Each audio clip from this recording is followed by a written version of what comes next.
Hey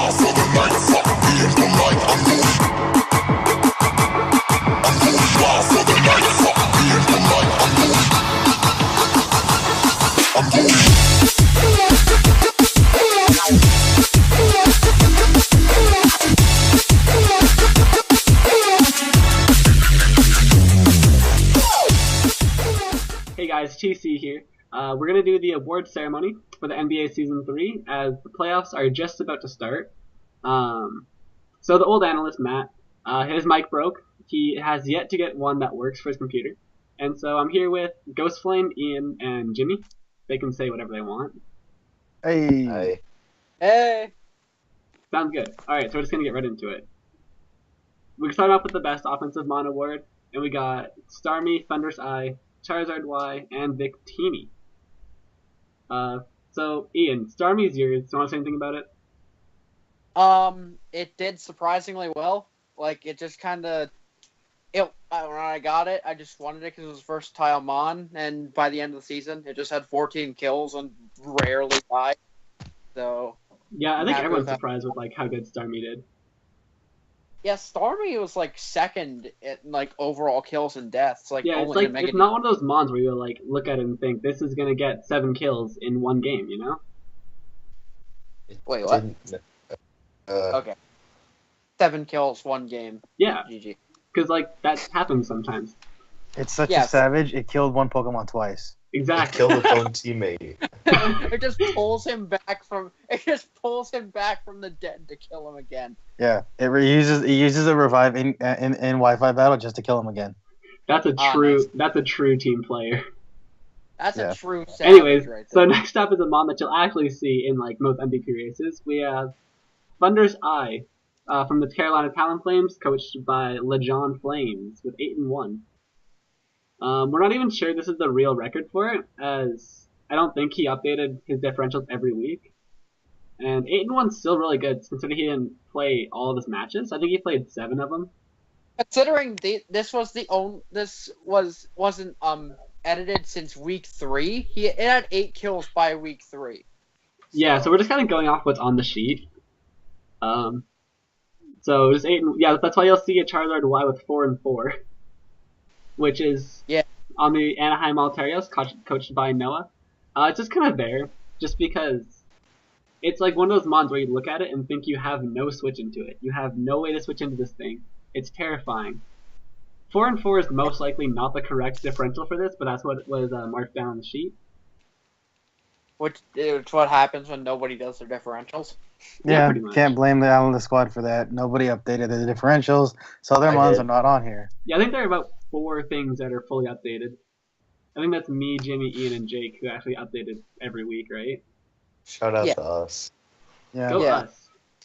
And we should replace Best Offensive Mon award for Best MVP award and just make you for the options. I'm down. I'm the greatest MVP. Anyways, so speaking of fully updated, we got my Victini going 10-8. I think it did really good this season. That's just, I think I brought Choice Bandit at least half of my matches. The other half were mixed. Which you can when V-Create is just the win button. Pretty much. Like, I think my match versus Noah, it was basically like a completely special set, but with V-Create, just because he had no switch into it. And it's still when you look up the word win in the dictionary, you see the word V-Create next to it. Yeah, pretty much. You just see a picture of Victini. God damn it. Okay. See, I'm trying to be professional, not cancerous. Thanks, Jimmy. Yeah, you all suck, whoever did that. That was actually not me. Professional. Anyways, so we'll just move on to the next category, which is the best defensive Mon award. My Mandibuzz. Who picked that Mandibuzz? Who picked that Clefable? Why is Clefable 2-7? No. It's how many deaths and how many games it was brought to. Oh. That's a weird way to do it. Well, kills don't matter for defensive. Moving on, Mandibuzz is here just because it was annoying to kill and no one else updated their thing. So I'm like, hey, it was good. Let's put it on there. Moving on. I mean, yeah, it was kind of one of those Pokemon that even though it didn't really do much in the grand scheme of things, it was one thing that just didn't die in the matchups it was in. It died 4 times. It died 4 times when it was brought to when it was brought to 6 matchups, but that's still a pretty decent. That's kind of what happens with my team. It's like everything just dies every match. All your matchups are very low differential, but you still win at least a good portion of them. Hey, a win is a win. Anyways, next up we have... Aren't you 75? You did well, so... Yeah. No, I'm 8-4. Oh, sorry. Anyways, next up we have Noah's Hippowdon on the Anaheim Altarios again, with 4 deaths, and he brought it to 9 of the 12 games.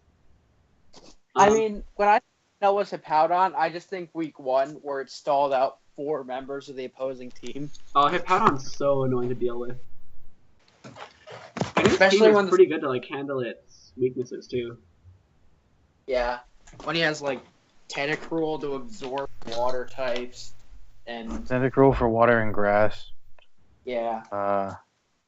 And then Sword wide. Yeah, and ice too. Like Tentacruel Hippowdon was kind of annoying. Was pretty annoying. I mean, I could break through it, but not Choice Band V Create breaks through like everything. So also just Garchomp, but you know, we'll save Garchomp till later. Run Choppleberry Superpower. That's not a set. Anyways, next up, we have Jimmy's Clefable on the Peoria Prince with 2 deaths when he brought it to 7 games. Can we also go over the fact that it's the most amazing picture we have? Jimmy, what do you want to say about your Clefable? It did what you want them to do. It just stood in front of a lot. It actually got a really good amount of kills. I think it got like 9 kills. That's disgusting. That's more than my Greninja. That's disgusting. That's more than my Greninja. So it did really well. I mean, as you'll see later, when you just kind of sit in front of things and don't die, eventually you're just going to start racking up kills. Mm-hmm. Foreshadowing. And last up we have Ghost Flames Suicune from the Santa Barbara Scissors, having 2 deaths, brought it to 5 games. At least that's what was on the sheet. What do you have to say about I honestly, it's the end of the season. I'm already knocked out of playoffs, and I honestly forgot I had a Suicune on my team. So that's how much effort I put into the season. That's why it only says 2 out of 5. It probably is more like 4 out of 8. Probably no. I lost a lot of games, so it's probably more like 4 out of 8. Yeah, I'll go 4 out of 8. I don't know. It's. I probably bought it to more than 5 games. Let's be real here. All right, well, it's defensive. I mean, it did good for you season 1. Yep. So I drafted it again, but I forgot. So yeah, you did good with it season 1. Connor did good with it last season. This season wasn't too good for you though. Yeah, forgive him. He's old. He has memory loss. Yeah. Think I'm older than time itself. Did I tell you guys I discovered fire? Dude, that's sick. Yeah. Anyway, cool story, bro. So we'll move on from Best Defensive Mon Award, and we'll head into the 7th Mon Award, which was basically that like one bench warmer that you wanted to bring, but you know it's the number 1 bench warmer. So basically the rule was basically the best thing that came to 6 games or less. And so starting off, we have Noah's Ambipom on the Anaheim Altarias going 4-1. Personally, this thing terrified my team. Then I realized Mandibuzz just kind of doesn't die. Also, I had a Ghost State. I mean, Ambipom does one thing well, and fast normal stab. Which pretty much. It's kind of like Chinchino, but like better. Yeah, it's like Chinchino, but like it can hit slightly harder. Plus, I think it has a bit more versatility to it. And it has active technician, so it can like use hidden powers to abuse 4 times weaknesses. But it can't flinch. But it can't flinch. Fake out 100% flinches. Does he get knockoff? Yeah. Ambipom? Yeah. Yeah. Also, it said that I was disappointed that Noah never brought Fake Out Last Resort. At least I don't think he brought it. I don't know. Probably not. That doesn't seem like a Noah set, so. Okay. Well, it Toxic on it, that's not a Noah set. Yeah. Basically. We'll move on to Ian's Diggersby of the Notre Dame Fighting NK, going 9-2. This looks terrifying to prep for. I That mean, picture is terrifying. Who brought that picture? that was me. Ian had it in his computer. It literally looks like it was born in hell and is ready to plot.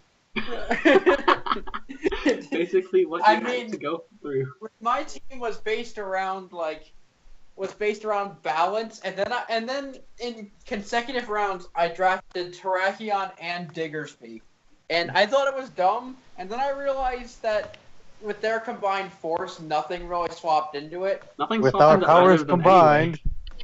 anyway. Unfortunately, Terrakion ended up coming to way more games than Diggersby, even though it got a lot less kills. And whenever Diggersby Yeah, Terrakion like 2-2, isn't it?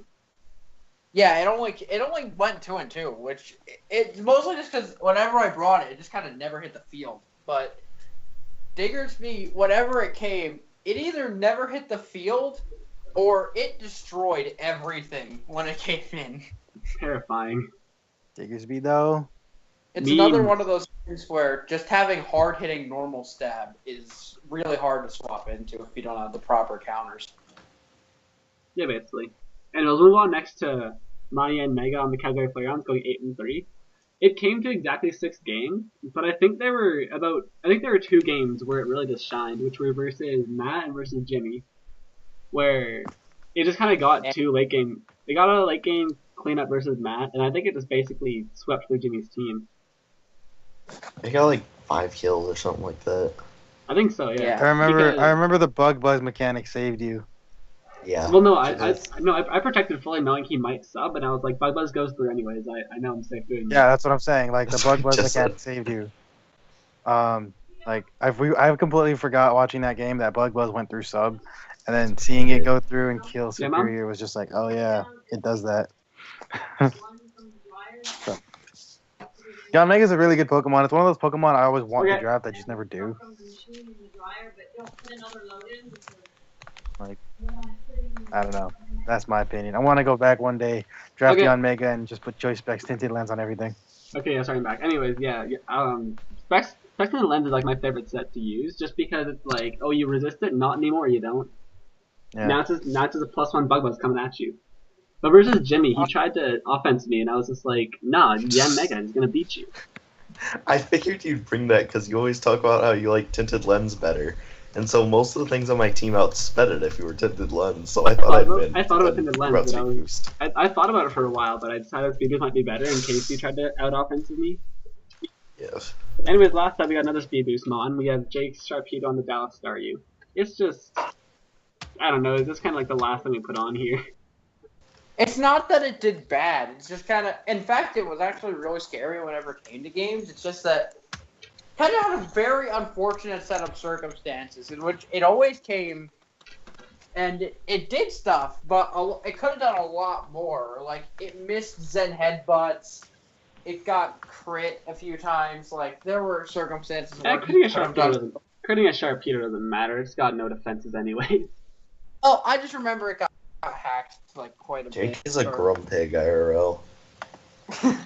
Same. Okay. Well, we'll move on to the 7th Mon Award, and we'll go into the overall MVP, which comes down to 3 Megas. We'll start off with if we just go by MVP race, which is just most kills and stuff, it comes down to the winner of Mega Nancy, which is why it's here. From the Dallas Staryu, coached by Jake.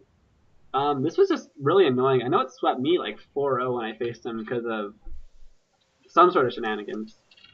Porygon. Yeah, pretty much. I'm upset about that. It's what it's the game we play, but it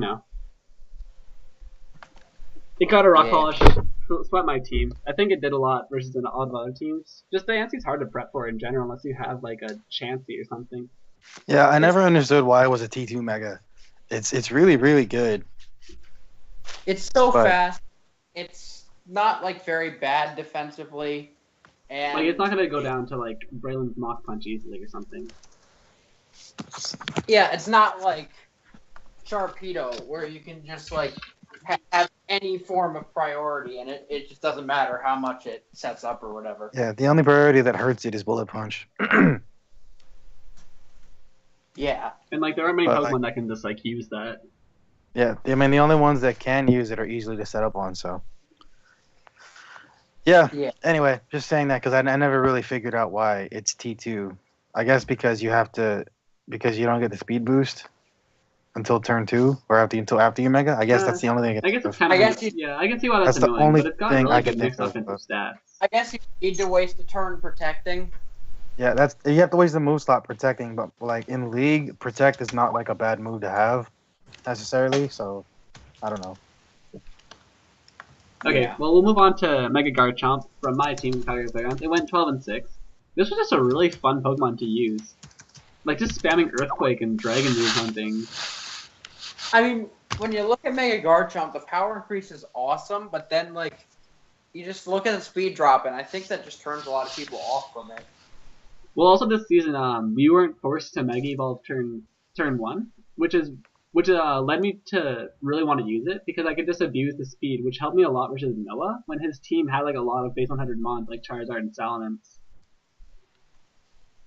where I could just like keep the because I think I just swept through most of his team with a Sword Dance up and then Mega Evolve when I needed to. Mm-hmm. And then there's Ian's Fatness Evergreen. Yeah, this thing, I haven't got to face it yet. I want to face it in finals. Hopefully. I'm here's hoping. But basically, it's what Ian was foreshadowing to. This fat thing just...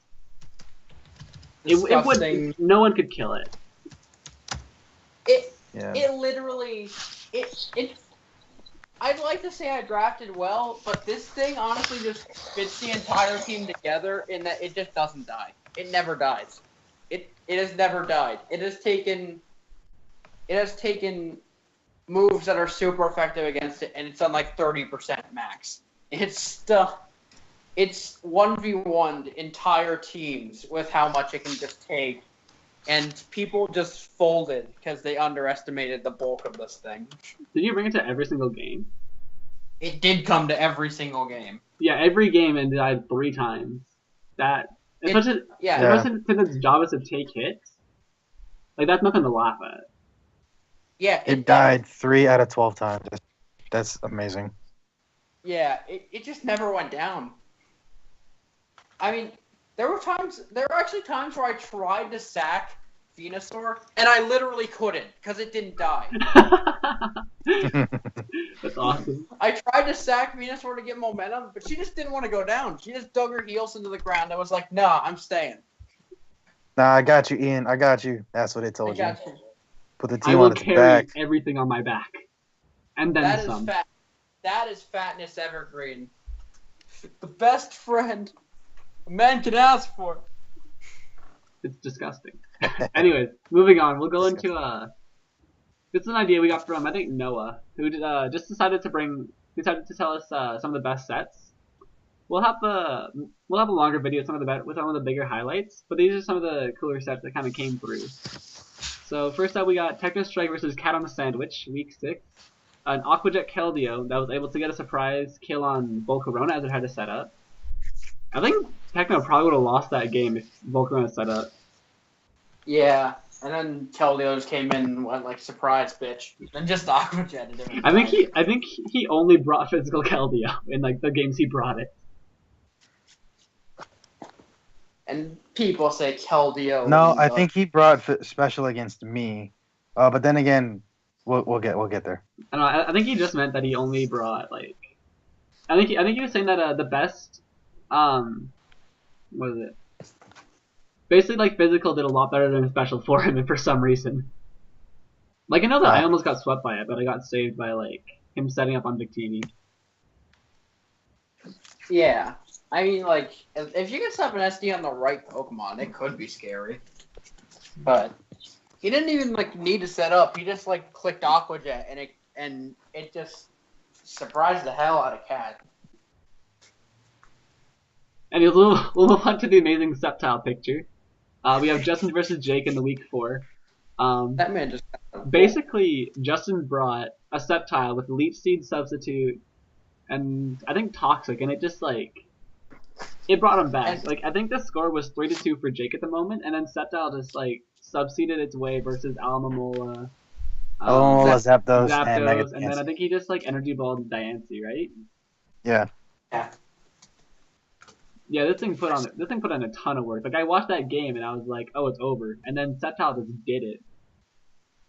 Septal just came in and like, nah, I got you, man.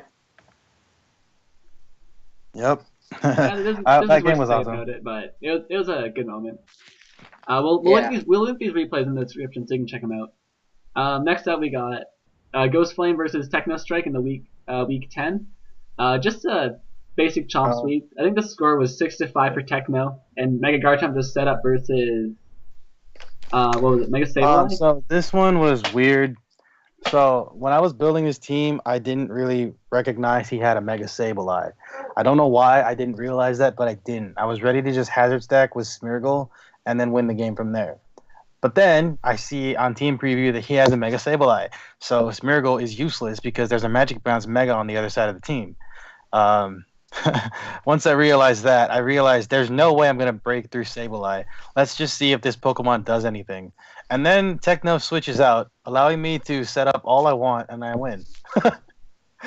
Well, what was actually funny was that you were at like 50%, and he had a Spiritomb in, and he sucker punched you to try to just kill you or get damage or to break the sub, but because he had Infiltrator, he actually knocked you into Salic range from behind a sub.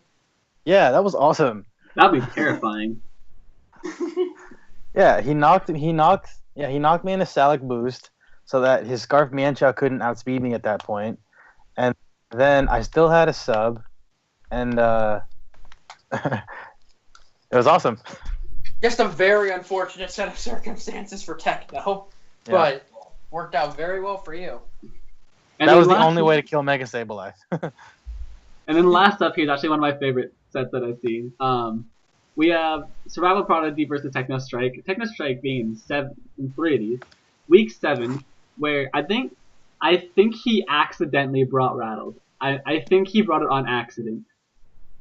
But turn 1, he leads Granbull. Techno leads Mienshao. U-turns on it. Rattle gives him a +1 boost, and he just starts setting it at bulk ups. He goes to +6, and he would have swept that game with a +1 speed, +6 from bulk ups, and rest talk. But he got crit. Which was so unfortunate. I guess it's bound to happen when you're doing things like that, but still, it's very unfortunate. It's unfortunate. Matt had a really, really unfortunate season. Between sweeps that almost happened, and a lot of hacks in his games, honestly. Yeah, like between random ass sets stopping his sweep. Random. You know what I'm talking about. You know it. Before we move on, I want to have an honorable mention onto the best set. I want to give a shout out to Resto Chesto Klefki. I don't. I do. I thought that was great. TC should have had that game in the bag, and then someone decided Resto Chesto was a great idea. I think that was Jake. Jake, I think. And then, I mean, in the game, just, stalled out your team. Liam was biased and didn't put it on here. And then you just stalled out your team. Like I don't know. I thought it was great, but I'll link that in the description too. No. Okay, well, last up, we'll go on to the most outstanding coaches award. So, yeah, you can see on the left there. Yeah, Chip Skylark decided to destroy everybody's soul. That's the power of my shiny teeth and me. So Ian had a really, really fortunate season. 1 loss on week 2, and everything else was just like 3-0 wins and above. I think 1-1-0. I mean, you could see Mega Venusaur and Starmie's differential and just see what happened from there. This might just me being salty, but you had a really, really easy schedule. Hey, you shut your mouth. I worked very hard this season. My schedule was No. A win is a win. A win is a win. You better meet me in finals. I'm gonna try. I'm just very paranoid. I'm just gonna go out early and. Liam about to lose to Noah. No, not again.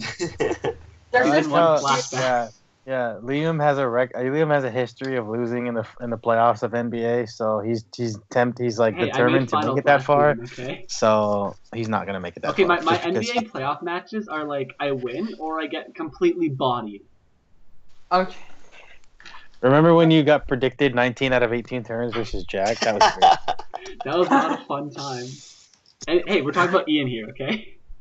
See, the thing is, I'm just like very, very paranoid that I could do like really well during the entire season, but then when playoffs hits, I'm just gonna be like, oh well. Yeah, I don't mean to like ruin your hope, Ian, but the first place seed has not made it past the first round of playoffs ever. Oh well, thank you. Yeah, just gonna put that out there. You're not wrong. Look at Chip Skylark. Does it look like he cares? Chip Skylark doesn't care, but do you Does care? he look concerned? Anyways, Skylark's next up, never concerned, but are you? Anyways, next up we got me. We got Look at TC the way the he's Calgary. shrugging at you. Look at the way he's shrugging at you. He just doesn't. He gives no craps. Anyway, TC. We'll move on to TC is me, up TC here. the Calgary Flareons. And I by went the 8 way, and 4 plus 11. I'm sorry to like pour things on, but I happen to go. I don't know how my differential got that insanely high. I don't even know. Easy, just because kinda Venusaur never friggin' died. Well, yeah. You can't lose differential if your team doesn't die. Exactly. I mean, Togekiss was also on the team, so just And more. Shandy Oh went god, like Togekiss 6 did and so 1 good last too. season. I think Cat had it. Yeah, Shandy went 6-1. Diggersby went 9-2. Like a lot of my team members just had like insanely high differential. And we'll move on to me, the Calgary Flareons. 8 and 4 plus 11. You see, can you go over the fact that I won the most stacked division? No one cares. Seems legit. Nope. All right. I don't know what you're talking about. My division was the hardest one. You're joking. No, so this was like probably my best season so far. Top tier. Jinx is top tier, man.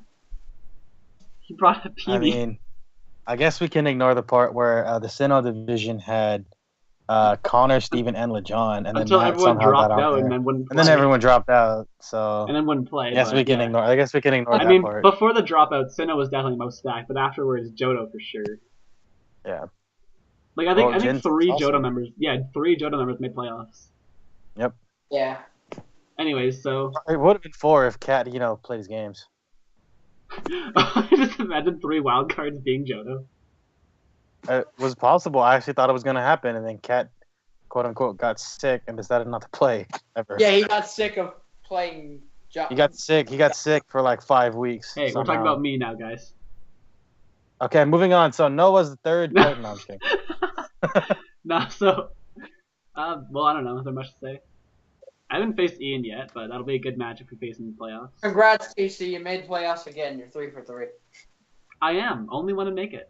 All 3 times. Even though He's last the only season one was, to make like, it. just 3-3. barely.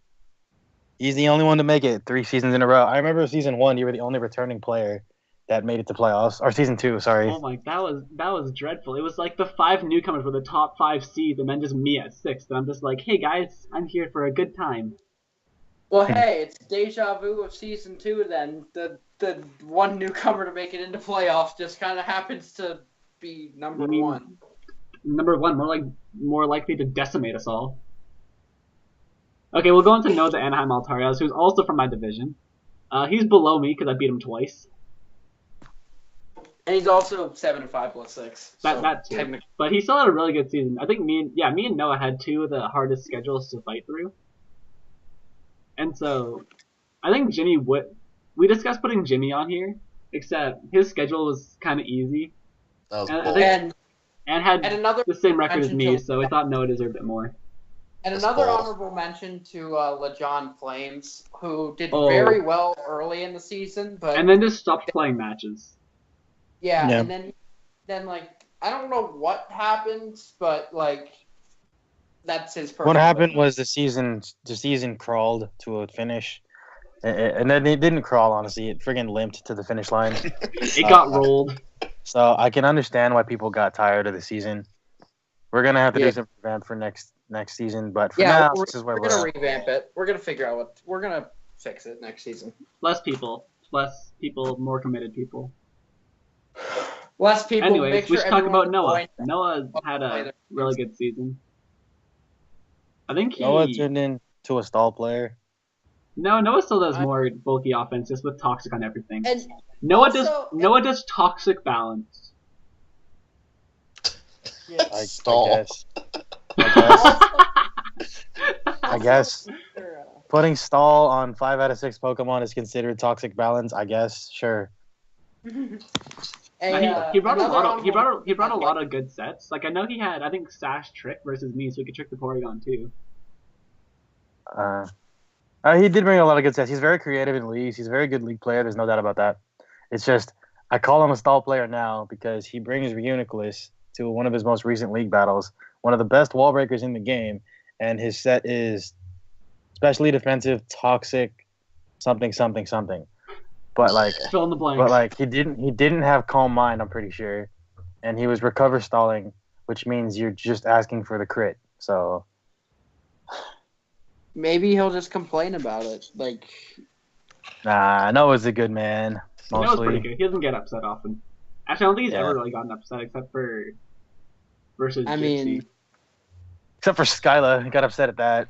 I mean, I wasn't even. He got upset. He has reason to get upset about that. I wasn't. Well, I mean, like it's okay to get upset at that, but then it's not okay to come back 5 hours later and be like, "Why is everyone more upset than me?" When he. I mean, I wasn't really alluding to Noah himself. I was alluding more to a certain other person that was in a league that had his Reuniclus got crit and just complained about it for like the remaining 10 minutes of the video. Hey, I see you, big dog. Shoutouts to nobody remembering the UCL. Wait, what's that? Yeah, I don't know what that is. I'm Jimmy, we were trying to not mention any names. Now we're getting copyright claimed. He's gonna see this video and we're just rambling at this point. I think we finished all our points a while ago. Yeah. Anyway, so we'll have straw polls or some sort of voting link in the description. You guys can come. You haven't really seen the matches, but you can decide from what we've really talked about. Vote for my things. Anyways, I'll see you guys later. Hopefully we get more videos up for Season 4 on the NBA channel.